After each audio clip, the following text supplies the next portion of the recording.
ओम श्री कृष्णाय नमः। इससे पूर्व के अध्याय में आप सबने सुना कि देवऋषि नारद जी के हृदय में श्री हरि के प्रति ऐसी परम भक्ति का प्रादुर्भाव किस प्रकार हुआ।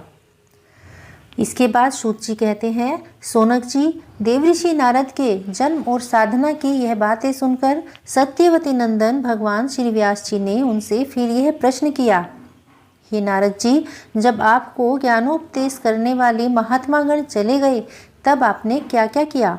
उस समय तो आपकी अवस्था बहुत छोटी थी और आपकी शेष आयु किस प्रकार व्यतीत हुई और मृत्यु के समय आपने किस विधि से अपने शरीर का परित्याग किया। हे देवऋषि, काल तो सभी वस्तुओं को नष्ट कर देता है, उसने आपके इस पूर्वकल्प की स्मृति का किस प्रकार नाश नहीं किया। श्री नारद जी बोले, मुझे ज्ञानोपदेश करने वाले महात्मागण जब चले गए तब मैंने इस प्रकार अपना जीवन व्यतीत किया। यद्यपि उस समय मेरी अवस्था बहुत छोटी थी, मैं अपनी माँ का इकलौता बेटा था। एक तो वह स्त्री थी, दूसरे मूढ़ और तीसरे दासी थी। मुझे भी उसके सिवा और कोई सहारा नहीं था। उसने अपने आप को मेरे स्नेही पास से जकड़ रखा था। वह मेरे योगक्षेम की चिंता तो बहुत करती थी, परंतु पराधीन होने के कारण कुछ कर नहीं पाती थी। जैसे कठपुतली नाचने वाले की इच्छा के अनुसार ही नाचती है, वैसे ही यह सारा संसार ईश्वर के अधीन है। मैं भी अपनी माँ के स्नेह बंधन में बंधकर उस ब्राह्मण बस्ती में ही रहा। मेरी अवस्था केवल 5 वर्ष की थी। मुझे दिशा, देश और काल के संबंध में कुछ भी ज्ञान नहीं था। एक दिन की बात है, मेरी माँ गौ दोहने के लिए रात के समय घर से बाहर निकली और तब रास्ते में उसके पैर से सांप छू गया। उसने उस बेचारी को डस लिया। उस सांप का क्या दोष, काल की ही ऐसी प्रेरणा थी। मैंने समझा, भक्तों का मंगल चाहने वाले भगवान का यह भी एक अनुग्रह ही है। इसके बाद मैं उत्तर दिशा की ओर चल पड़ा। उस ओर मार्ग में मुझे अनेकों धन धान्य से संपन्न देश, नगर, गांव और अहीरों की चलती फिरती बस्तियां, खाने, खेड़े, नदी और पर्वतों के तटवर्ती पड़ाव, वाटिकाएं, वन, उपवन और रंग बिरंगी धातुओं से युक्त विचित्र पर्वत दिखाई पड़े। कहीं कहीं जंगली वृक्ष थे जिनकी बड़ी बड़ी शाखाएं हाथियों ने तोड़ डाली थी। शीतल जल से भरे हुए जलाशय भी थे जिनमें देवताओं के काम में आने वाले कमल पुष्प थे। उन पर पक्षी तरह तरह की बोली बोल रहे थे और भंवरे भी मंडरा रहे थे। यह सब देखता हुआ मैं आगे बढ़ा। मैं अकेला ही था। इतना लंबा मार्ग तय करने में मैंने एक घोर गहन जंगल देखा। उसमें नरकट, बांस, सेठा, कुश और कीचक आदि खड़े थे। उसकी लंबाई चौड़ाई भी बहुत थी और वह सांप, उल्लू, श्यार आदि भयंकर जीवों का घर हो रहा था। देखने में बड़ा भयावन लगता था। चलते चलते मेरा शरीर और इंद्रियां शिथिल हो गई। मुझे बड़े जोर की प्यास लगी। भूख तो लगी ही थी। वहाँ एक नदी मिली। उसके कुंड में मैंने स्नान, जलपान और आचमन किया। इससे मेरी थकावट मिट गई। उस विजन वन में एक पीपल के नीचे आसन लगाकर मैं बैठ गया। उन महात्माओं से जैसा मैंने सुना था, हृदय में रहने वाले परमात्मा के उसी स्वरूप का मैं मन ही मन ध्यान करने लगा। भक्ति भाव से वशीकृत चित्त द्वारा भगवान के चरण कमलों का ध्यान करते ही भगवत प्राप्ति की उत्कट लालसा से मेरे नेत्रों में आंसू छलछला आए और हृदय में धीरे धीरे भगवान प्रकट हो गए। व्यास जी, उस समय प्रेम भाव के अत्यंत उद्वेग से मेरा रोम रोम पुलकित हो उठा। हृदय अत्यंत शांत और शीतल हो गया। उस आनंद की बाढ़ में मैं ऐसा डूब गया कि मुझे अपना और ध्येय वस्तु का तनिक भी भान न रहा। भगवान का वह अनिर्वचनीय रूप समस्त शोकों का नाश करने वाला और मन के लिए अत्यंत लुभावना था। सहसा उसे ना देख मैं बहुत ही विकल हो गया और अनमना सा होकर आसन से उठ खड़ा हुआ। मैंने उस स्वरूप का दर्शन फिर से करना चाहा, किंतु मन को हृदय में समाहित करके बार बार दर्शन की चेष्टा करने पर भी मैं उसे नहीं देख सका। मैं अतृप्त के समान आतुर हो उठा। इस प्रकार निर्जन वन में मुझे प्रयत्न करते देख स्वयं भगवान ने, जो वाणी के विषय नहीं है, बड़ी गंभीर और मधुर वाणी से मेरे शोक को शांत करते हुए से कहा, खेद है कि इस जन्म में तुम मेरा दर्शन नहीं कर सकोगे। जिनकी वासनाएं पूर्णतया शांत नहीं हो गई हैं, उन अधकचरे योगियों को मेरा दर्शन अत्यंत दुर्लभ है। हे निष्पाप बालक, तुम्हारे हृदय में मुझे प्राप्त करने की लालसा जागृत करने के लिए ही मैंने एक बार तुम्हें अपने रूप की झलक दिखाई है। मुझे प्राप्त करने की आकांक्षा से युक्त साधक धीरे धीरे हृदय की संपूर्ण वासनाओं का भली भांति त्याग कर देता है। अल्पकालीन संत सेवा से ही तुम्हारी चित्तवृत्ति मुझ में स्थिर हो गई है। अब तुम इस प्राकृत मालिन शरीर को छोड़कर मेरे पार्षद हो जाओगे। मुझे प्राप्त करने का तुम्हारा यह दृढ़ निश्चय कभी किसी प्रकार नहीं टूटेगा। समस्त सृष्टि का प्रलय हो जाने पर भी मेरी कृपा से तुम्हें मेरी स्मृति बनी रहेगी। आकाश के समान अव्यक्त सर्वशक्तिमान महान परमात्मा इतना कहकर चुप हो गए और उनके इस कृपा का अनुभव करके मैंने उन श्रेष्ठों से भी श्रेष्ठतर भगवान को सिर झुकाकर प्रणाम किया। तभी से मैं लज्जा संकोच छोड़कर भगवान के अत्यंत रहस्यमय और मंगलमय मधुर नामों और लीलाओं का कीर्तन और स्मरण करने लगा। स्पृहा और मद सत्सर मेरे हृदय से पहले ही निवृत्त हो चुके थे। अब मैं आनंद से काल की प्रतीक्षा करता हुआ पृथ्वी पर विचरने लगा। व्यास जी, इस प्रकार भगवान की कृपा से मेरा हृदय शुद्ध हो गया, आसक्ति मिट गई और मैं श्री कृष्ण परायण हो गया। कुछ समय बाद जैसे एकाएक बिजली कौंध जाती है, वैसे ही अपने समय पर मेरी मृत्यु आ गई। मुझे शुद्ध भागवत पार्षद शरीर प्राप्त होने का अवसर आने पर प्रारब्ध कर्म समाप्त हो जाने के कारण पंचभौतिक शरीर नष्ट हो गया। कल्प के अंत में जिस समय भगवान नारायण एक कार्णव के जल में शयन करते हैं, उस समय उनके हृदय में शयन करने की इच्छा से इस सारी सृष्टि को समेटकर ब्रह्मा जी जब प्रवेश करने लगे, तब उनके श्वास के साथ मैं भी उनके हृदय में प्रवेश कर गया। 1 सहस्त्र चतुर्युगी बीत जाने पर जब ब्रह्मा जी जागे और उन्होंने सृष्टि को रचने की इच्छा की, तब उनके इंद्रियों से मारीची आदि ऋषियों के साथ मैं भी प्रकट हो गया। तभी से मैं भगवान की कृपा से वैकुंठ आदि में और तीनों लोकों में बाहर और भीतर बिना रोक टोक विचरण किया करता हूँ। मेरे जीवन का यह व्रत भगवत भजन अखंड रूप से चलता रहता है। भगवान की दी हुई ईश्वर ब्रह्मा से विभूषित वीणा पर तान छोड़कर मैं उनकी लीलाओं का ज्ञान करता हुआ सारे संसार में विचरता हूँ। जब मैं उनकी लीलाओं का ज्ञान करने लगता हूँ, तब मैं प्रभु जिनके चरण कमल समस्त तीर्थों के उद्गम स्थान है और जिनका यशोगान मुझे बहुत ही प्रिय लगता है, बुलाए हुए की भांति तुरंत मेरे हृदय में आकर दर्शन दे देते हैं। जिन लोगों का चित्त निरंतर विषय भोगों की कामना से आतुर हो रहा है, उनके लिए भगवान की लीलाओं का कीर्तन संसार सागर से पार जाने का जहाज है। यह मेरा अपना अनुभव है। काम और लोभ की चोट से बार बार घायल हुआ हृदय श्री कृष्ण की सेवा से जैसे प्रत्यक्ष शांति का अनुभव करता है, यम नियम आदि योग मार्गों से भी वैसी शांति नहीं मिल सकती। हे व्यास जी, आप निष्पाप हैं। आपने मुझसे जो पूछा था वह सब अपने जन्म और साधना का रहस्य तथा आपकी आत्मसंतुष्टि का उपाय मैंने बतला दिया। श्री सूत जी कहते हैं, सोनक आदि ऋषियों देवऋषि नारद जी ने व्यास जी से इस प्रकार कहकर जाने की अनुमति ली और वीणा बजाते हुए स्वच्छंद विचरण करने के लिए चल पड़े। हाय, ये देवऋषि नारद धन्य है, क्योंकि ये सारंग पाणी भगवान की कीर्ति को अपनी वीणा पर गा गा कर स्वयं तो आनंद मग्न होते ही हैं, साथ ही साथ इस त्रिता तप्त जगत को भी आनंदित करते रहते हैं। श्री शौनक जी ने पूछा, हे सूत जी, सर्वज्ञ एवं सर्वशक्तिमान व्यास भगवान ने नारद जी का अभिप्राय सुन लिया, फिर उनके चले जाने पर उन्होंने क्या किया? श्री सूत जी ने कहा, ब्रह्म नदी सरस्वती के पश्चिम तट पर सम्यप्रास नाम का एक आश्रम है। वहाँ ऋषियों के यज्ञ चलते ही रहते हैं। वहीं व्यास जी का अपना आश्रम है। उसके चारों ओर बेर का एक सुंदर वन है। उस आश्रम में बैठकर उन्होंने आचमन किया और स्वयं अपने मन को समाहित किया। उन्होंने भक्ति योग के द्वारा अपने मन को पूर्णतया एकाग्र और निर्मल करके आदि पुरुष परमात्मा और उनके आश्रय से रहने वाली माया को देखा। इसी माया से मोहित होकर यह जीव तीनों गुणों से अतीत होने पर भी अपने को त्रिगुणात्मक मान लेता है और इस मान्यता के कारण होने वाले अनर्थों को भोगता है। इन अनर्थों की शांति का साक्षात साधन है केवल भगवान का भक्ति योग, परंतु संसार के लोग इस बात को नहीं जानते।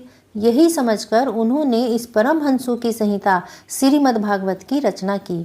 इसके श्रवण मात्र से पुरुषोत्तम भगवान श्री कृष्ण के प्रति परम प्रेममयी भक्ति हो जाती है, जिससे जीव के शोक मोह और भय नष्ट हो जाते हैं उन्होंने इस भागवत संहिता का निर्माण और पुनरावृत्ति करके इसे अपने निर्वर्ती प्रायण पुत्र श्री सुखदेव जी को पढ़ाया। शौनक जी ने पूछा, श्री सुखदेव जी तो अत्यंत निवर्ती प्रायण है, उन्हें किसी भी वस्तु की अपेक्षा नहीं है, वे सदा आत्मा में ही स्मरण करते हैं, फिर उन्होंने किस लिए इस विशाल ग्रंथ का अध्ययन किया? सूत जी कहते हैं, जो लोग ज्ञानी हैं, जिनकी अविद्या की गांठ खुल गई है और जो सदा आत्मा में ही रमन करने वाले हैं, वे भी भगवान को हेतु रहित भक्ति किया करते हैं, क्योंकि भगवान के गुण ही ऐसे मधुर हैं जो सबको अपनी ओर खींच लेते हैं। फिर श्री सुखदेव जी तो भगवान के भक्तों के अत्यंत प्रिय और स्वयं भगवान वेद व्यास जी के पुत्र हैं। भगवान के गुणों ने उनके हृदय को अपनी ओर खींच लिया और उन्होंने उससे विवश होकर ही इस विशाल ग्रंथ का अध्ययन किया। शौनक जी, अब मैं राज ऋषि परीक्षित के जन्म, कर्म और मोक्ष की तथा पांडवों के स्वर्गारोहण की कथा कहता हूँ, क्योंकि इन्हीं से भगवान श्री कृष्ण की अनेकों कथाओं का उदय होता है। जिस समय महाभारत युद्ध में कौरव और पांडव दोनों पक्षों के बहुत से वीर वीरगति को प्राप्त हो चुके थे और भीमसेन की गदा के प्रहार से दुर्योधन की जांघ टूट चुकी थी, तब अश्वत्थामा ने अपने स्वामी दुर्योधन का प्रिय कार्य समझकर द्रौपदी के सोते हुए 5 पुत्रों के सिर काटकर उसे भेंट किए। और यह घटना दुर्योधन को भी अप्रिय ही लगी, क्योंकि ऐसे नीच कर्म की सभी निंदा करते हैं। उन बालकों की माता द्रौपदी अपने पुत्रों का निधन सुनकर अत्यंत दुखी हो गई। उसकी आंखों से आंसू छलछल आए, वह रोने लगी। अर्जुन ने उसे सांत्वना देते हुए कहा हे कल्याणी, मैं तुम्हारे आंसू तब पोंछूंगा जब उस आतताई ब्राह्मण धम का सिर गांडीव धनुष के बाणों से काटकर तुम्हें भेंट करूंगा और अपने पुत्रों की अंत्येष्टि क्रिया के बाद तुम उस पर पैर रखकर स्नान करोगी। अर्जुन ने इन मीठी और विचित्र बातों से द्रौपदी को सांत्वना दी और अपने मित्र भगवान श्री कृष्ण की सलाह से उन्हें सारथी बनाकर कवच धारण कर और अपने भयानक गांडीव धनुष को लेकर वे रथ पर सवार हुए तथा गुरुपुत्र अश्वत्थामा के पीछे दौड़ पड़े। बच्चों की हत्या से अश्वत्थामा का भी मन उद्विग्न हो गया था। जब उसने दूर से ही देखा कि अर्जुन मेरी ओर झपटे हुए आ रहा है, तब वह अपने प्राणों की रक्षा के लिए पृथ्वी पर जहाँ तक भाग सकता था रुद्र से भयभीत सूर्य की भांति भागता रहा। और जब उसने देखा कि मेरे रथ के घोड़े थक गए हैं और मैं बिल्कुल अकेला हूँ, तब उसने अपने को बचाने का एकमात्र साधन ब्रह्मास्त्र ही समझा। यद्यपि उसे ब्रह्मास्त्र को लौटाने की विधि मालूम नहीं थी, फिर भी प्राण संकट देखकर उसने आचमन किया और ध्यानस्थ होकर ब्रह्मास्त्र का संधान किया। तब उस अस्त्र से सब दिशाओं में एक बड़ा प्रचंड तेज फैल गया। अर्जुन ने देखा कि अब तो मेरे प्राणों पर ही आ बनी है। तब उन्होंने श्री कृष्ण से प्रार्थना की। अर्जुन ने कहा, हे श्री कृष्ण, तुम सच्चिदानंद स्वरूप परमात्मा हो, तुम्हारी शक्ति अनंत है, तुम ही भक्तों को अभय देने वाले हो और जो संसार की धधकती हुई आग में जल रहे हैं, उन जीवों को उससे उबारने वाले भी एकमात्र तुम ही हो। तुम प्रकृति से परे रहने वाले आदि पुरुष साक्षात परमेश्वर हो। अपनी चित्त शक्ति से बहिरंग एवं त्रिगुणमयी माया को दूर भगाकर अपने अद्वितीय स्वरूप में स्थित हो। वहीं तुम अपने प्रभाव से माया मोहित जीवों के लिए धर्म आदि रूप कल्याण का विधान करते हो। तुम्हारा यह अवतार पृथ्वी का भार हरण करने के लिए और तुम्हारे अनन्य प्रेमी भक्तजनों के निरंतर स्मरण ध्यान करने के लिए ही है। स्वयं प्रकाश स्वरूप श्री कृष्ण, यह भयंकर तेज सब ओर से मेरी ओर आ रहा है। यह क्या है, कहाँ से और क्यों आ रहा है, इसका मुझे बिल्कुल पता नहीं है। तब भगवान ने कहा, अर्जुन, यह अश्वत्थामा का चलाया हुआ ब्रह्मास्त्र है। प्राण संकट उपस्थित होने से उसने इसका प्रयोग तो कर दिया है, परंतु वह इस अस्त्र को लौटाना नहीं जानता। किसी भी दूसरे अस्त्र में इसे दबा देने की शक्ति नहीं है।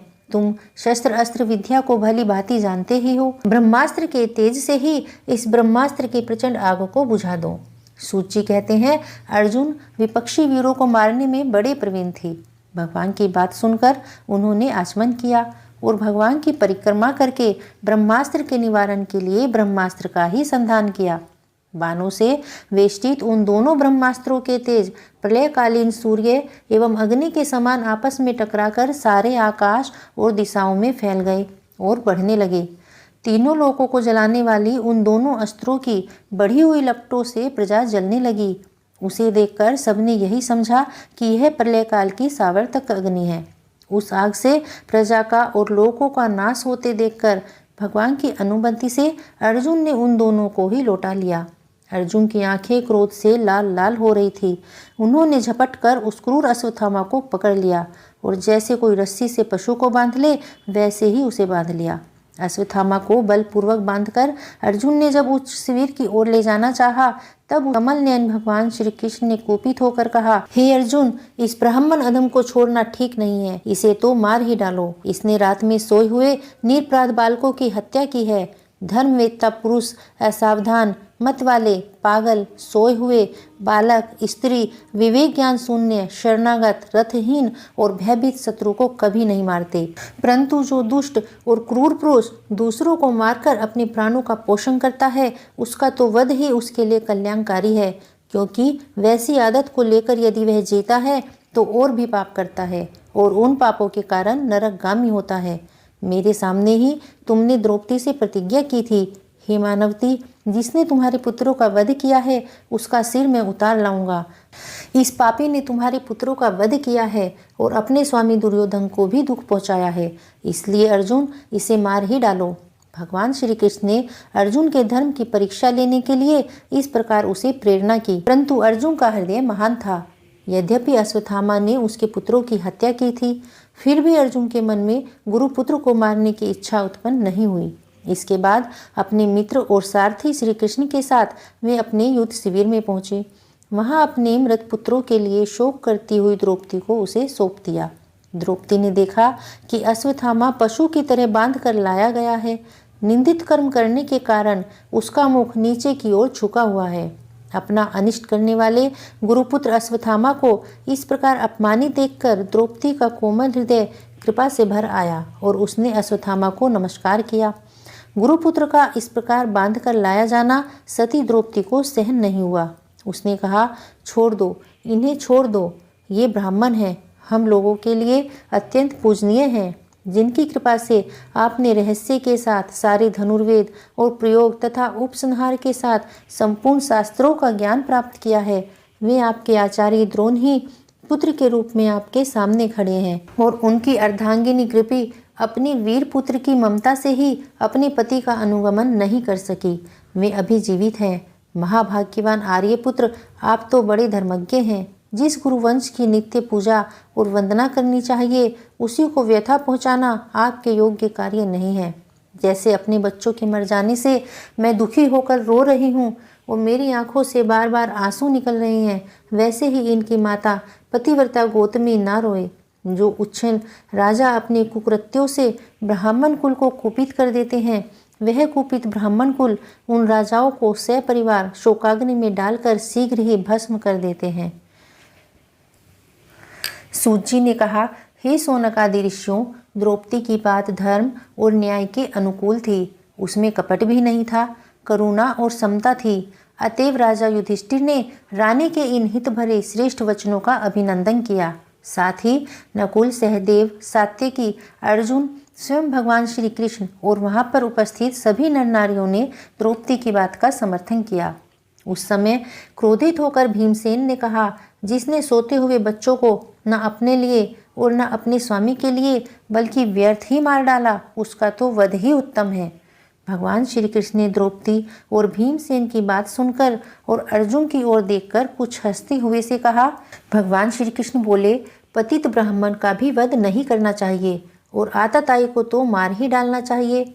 शास्त्रों में मैंने ये दोनों बातें कही हैं, इसलिए मेरी दोनों आज्ञाओं का पालन करो।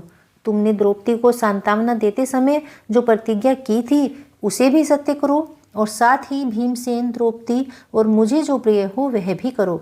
सूत जी कहते हैं, अर्जुन भगवान के हृदय की बात तुरंत ताड़ गए और उन्होंने अपनी तलवार से अश्वत्थामा के सिर की मणि और उसके बालों के साथ उतार ली। बालकों की हत्या करने से वह श्रीहीन तो पहले ही हो गया था, अब मणि और ब्रह्म तेज से भी रहित हो गया। उसके बाद उन्होंने रस्सी का बंधन खोलकर उसे सिर से निकाल दिया। मूंड देना, धन छीन लेना और स्थान से बाहर निकाल देना, यही ब्राह्मण धमों का वध है। उनके लिए इससे भिन्न शारीरिक वध का विधान नहीं है। पुत्रों की मृत्यु से द्रौपदी और पांडव सभी शोकातुर हो रहे थे। अब उन्होंने अपने मरे हुए भाई बंधुओं की दाह आदि अंत्येष्टि क्रिया की। आज का अध्याय यही समाप्त करते हैं। इससे अगले अध्याय में आप सुनेंगे किस प्रकार भगवान श्री कृष्ण ने माता के गर्भ में ही अभिमन्यु पुत्र परीक्षित की रक्षा की, कुंती के द्वारा भगवान श्री कृष्ण की स्तुति और युधिष्ठिर का युद्ध में मृत्यु को प्राप्त हुए अपने स्वजनों के प्रति शोकमग्न होना। जय श्री कृष्ण। राधे राधे।